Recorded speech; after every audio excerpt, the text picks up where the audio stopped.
Pemirsa, Kapolri Jenderal Polisi Listio Sigit menggelar inspeksi mendadak minyak goreng curah di pasar tradisional Pasar Minggu, Jakarta Selatan.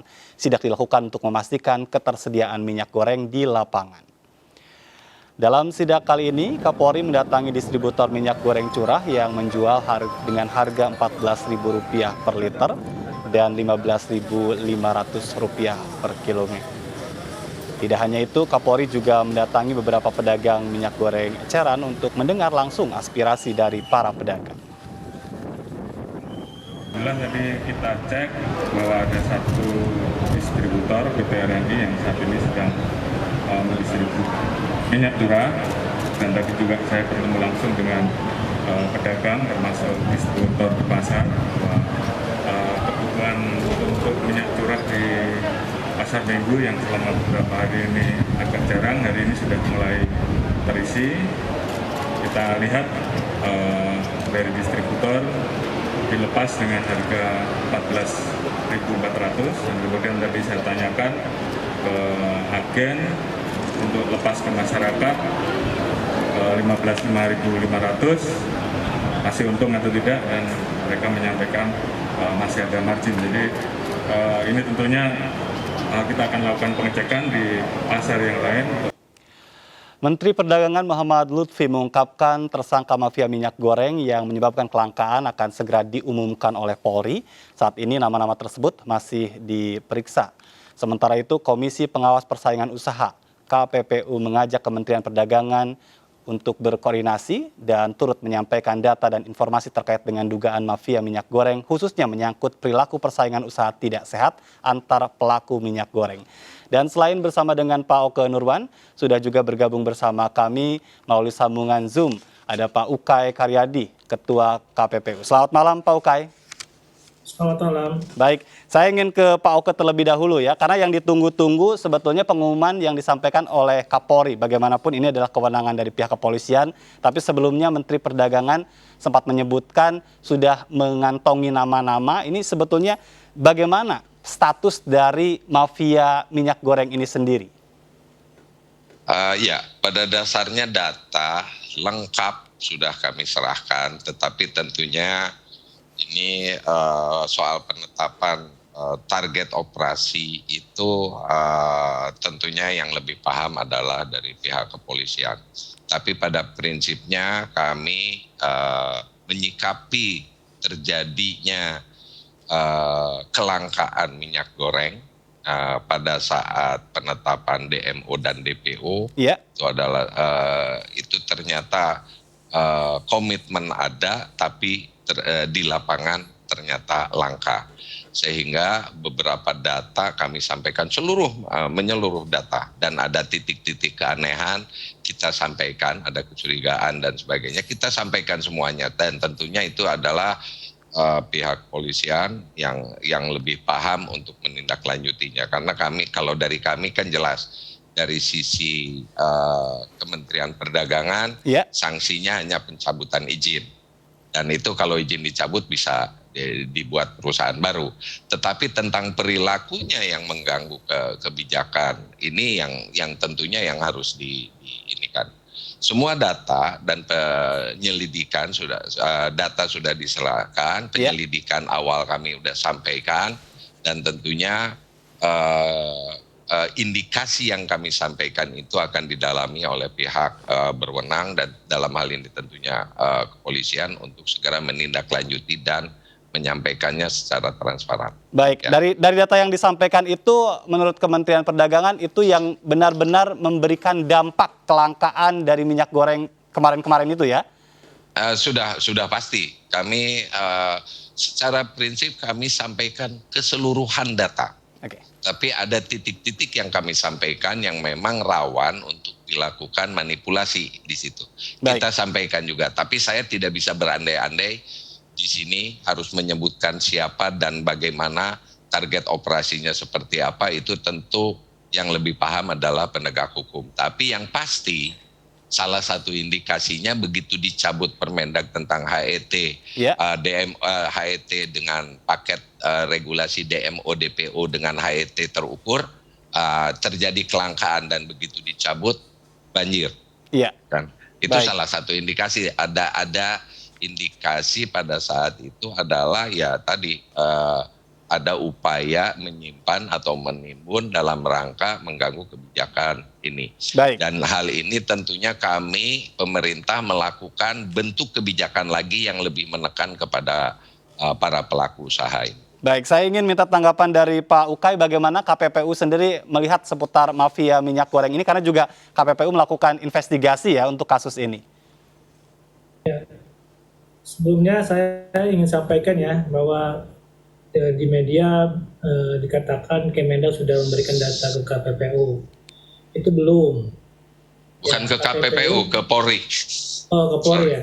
Tetapi KPPU sudah pernah memeriksa dari pihak Kementerian Perdagangan di pertengahan Februari itu terkait dengan kebijakan HET, DPO maupun DMO. Nah, terkait dengan dugaan kartel ini, kan dari awal KPPU sudah bilang, ketika di akhir tahun lalu itu perusahaan minyak goreng itu naik bersama-sama ya secara serentak, itu kan ada bisa dikatakan indikasi kartel.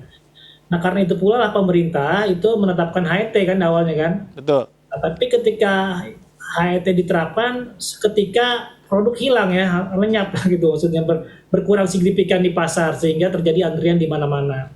Nah, pasca kebijakan HET-nya dicabut untuk yang kemasan, kembali pasar dibanjiri oleh produk minyak goreng, tapi dengan harga yang jauh lebih tinggi sebelum adanya kebijakan HET, artinya ini melebihi di akhir tahun. Nah, ini semakin menguatkan seperti Pak Oke bilang tadi, ini ada tanda kutip ada permainan. Nah, kami melihatnya sebagai bahwa sinyal kartel itu semakin kuat seperti itu. Baik, kabarnya KPPU sudah memeriksa ada puluhan badan usaha. Hasilnya apa atau statusnya mereka seperti apa?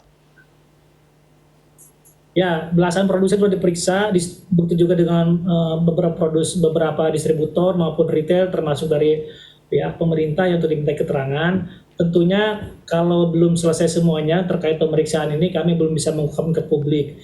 Tetapi dengan adanya fakta-fakta di lapangan yang seperti yang tertangkap oleh media, bahwa memang seperti yang saya katakan tadi, bahwa sinyal kartel itu semakin kuat. Gitu. Baik, apakah mafia minyak goreng yang disampaikan oleh Kementerian Perdagangan ini sama targetnya dengan yang sekarang diperiksa oleh KPPU? Ya, kalau KPPU lebih berfokus kan ke perilaku pesaing usaha yang tidak sehatnya ya. Kalau Kementerian Perdagangan tadi sekilas saya tangkap lebih ke penimbunan. Ya, penimbunan sendiri itu bisa indikasi kuat terjadinya kartel juga. Tapi kami melihatnya begini, ini kelangkaan ini ya terjadi menyeluruh di seluruh wilayah Indonesia. Dari Sabang sampai Merauke seperti itu. Begitupun ketika pasca dicabutnya HET langsung dibanjiri pasar produk minyak goreng kemasan dengan harga yang sangat tinggi juga sama, hampir merata di semua wilayah. Nah, ini tentunya kalau yang dilakukan oleh penimbun-penimbunnya ya seperti dikatakan seperti itu adalah pemain-pemain menengah kecil, itu agak kurang masuk akal. Karena biasanya kalau distributor itu mainnya pada wilayah-wilayah tertentu saja. Baik. Nah, ini berarti ada pemain nasionalnya. Ya, sudah ditemukan tanda-tanda keras itu.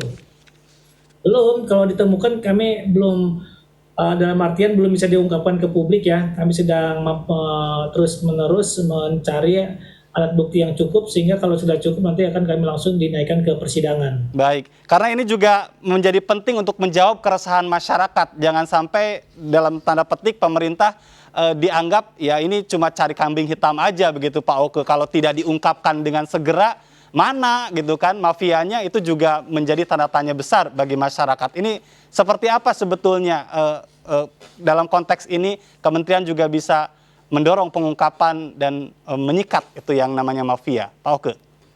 Ya, saya sudah sampaikan tadi bahwa data semua dan tentunya sudah kami serahkan ke penegak hukum dalam hal ini kepolisian. Jadi ya indikasi yang nyata itu jelas begitu dicabut ini kok banjir. Padahal sebelumnya langka, itu adalah salah satu indikasi. Dan indikasi-indikasi lainnya tentu kami sampaikan. Dan indikasi-indikasi itu menurut hemat kami mengarah ke perlakuan pembangkangan. gitu kan, sehingga tidak hanya bisa diterapkan secara sanksi administratif tentunya. Dan untuk itulah kami bekerja sama dengan kepolisian untuk mengungkap hal itu, menyelidiki lebih lanjut terkait terjadinya mafia-mafia yang sempat disampaikan ini. Karena terus terang pada dasarnya indikasi-indikasi terutama titik-titik wilayah di mana terjadinya kerawanan itu kami sampaikan semua, dan itu semua sudah kita sampaikan. Baik. Dan tentunya pada saat ini yang terpenting adalah tadi mengingat pandemi dan sebagainya, itu ketersediaan dulu tersedia dan segera kembali banjir lagi minyak goreng walaupun dengan harga tinggi, tapi untuk masyarakat dengan golongan ekonomi lemah tentunya kami siapkan paketnya berupa dengan harga eceran tertinggi 14.000 per liter. Ya, saya ke Pak Ukay, adakah rekomendasi dari KPPU berkaitan dengan kebijakan baru juga yang sudah dikeluarkan oleh pemerintah mengingat memang kondisi pasar masih belum stabil? Ya, kalau terkait dengan pasca sebelumnya kami sudah ada rekomendasi kepada pemerintah, tapi dengan dicabutnya HET ini tentunya akan lain dengan permasalahannya. Ya. Yang pertama harus kita pahami dulu ya, bahwa pemerintah menganggap untuk yang kemasan diserahkan ke mekanisme pasar, atau dalam bahasanya itu agar tercapai keseimbangan baru. Nah, ini keseimbangan baru atau mekanisme pasar itu akan bermanfaat apabila struktur pasarnya sehat. Nah, problemnya di minyak goreng ini, 5 besar pemain utama ini kan menguasai pasar sekitar 60%. Tentunya dia memiliki market power. Nah, jangan sampai si pemain besar ini menggunakan posisi dominannya. Jadi harga yang ditetapkan itu, harga yang di pasar itu bukan harga sesuai mekanisme pasar, tapi harga dalam rangka maksimisasi profit, ya, memaksimalkan keuntungan. Karena mereka memiliki posisi dominan di pasar. Nah, ini makanya pemerintah juga, karena minyak goreng ini walaupun untuk kemasan, minyak goreng kemasan ini adalah sifatnya inelastis, ya, artinya berapapun yang ditawarkan tuh akan cenderung dibeli masyarakat karena terkait kebutuhan pokok. Ini harganya juga harus tetap diperhatikan, Pak Oke, jangan sampai terlalu tinggi gitu ya. Kita bisa ngitung lah berapa sih dengan adanya, walaupun itu ada variabel harga internasional misalnya. Selain itu seperti yang Pak Dirjen tadi dibilang, bahwa untuk kemasan curah ini harus segera. Jangan sampai para pelaku usaha UMKM atau konsumen kelas bawah ini karena ke pasar tradisional tidak ada minyak curah, dia akhirnya membeli minyak goreng kemasan yang harganya justru tinggi, ya. Tentunya ini sangat memberatkan masyarakat seperti itu. Ya, jangan sampai ada juga mafia minyak goreng curah dalam hal ini, ya, karena terjadi kelangkaan. Tapi tadi disinggung ini masalah produksi sebetulnya, ya. Baik, saya izin tambahkan sedikit. Silakan Pak Oke. Jadi ini memang titik kritisnya adalah karena tadi bahwa minyak goreng curah itu adalah untuk masyarakat tertentu termasuk ini, sehingga titik-titik kritis inilah yang sedang kita siapkan mekanismenya, bagaimana ini tidak lari keluar akibat margin yang terlalu tinggi di atas dan menggunakan harga eceran tertinggi sebagai bahan bakunya. Kemudian bagaimana ini supaya tidak mengalir ke industri menengah dan besar, karena industri menengah dan besar harus menggunakan minyak goreng curah dengan harga keekonomian sewajarnya.